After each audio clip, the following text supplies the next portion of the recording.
વડોદરા મહાનગરપાલિકા દ્વારા લાખો રૂપિયાના ખર્ચે તળાવોના બ્યુટિફિકેશન કરવામાં આવી રહ્યા છે, તો બીજી તરફ તરસાડી તળાવ ખાતે ગંદકીનું સામ્રાજ્ય જોવા મળ્યું। આ ગંદકી છે કે તંત્રની બેદરકારી?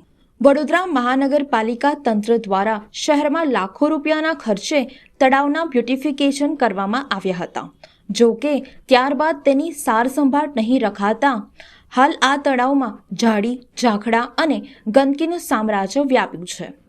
તરસાલી તળાવ ખાતે પણ ભારે ગંદકી જોવા મળી છે, તો બીજી તરફ તળાવના કામોમાં ભ્રષ્ટાચાર થયો હોવાનો આક્ષેપો પણ કરવામાં આવ્યા છે। તરસાડી તળાવમાં લીલી વનસ્પતિનું સામ્રાજ્ય તેમજ કચરાના ઢગ જોવા મળતા તંત્રની બેદરકારી છતી થઈ છે।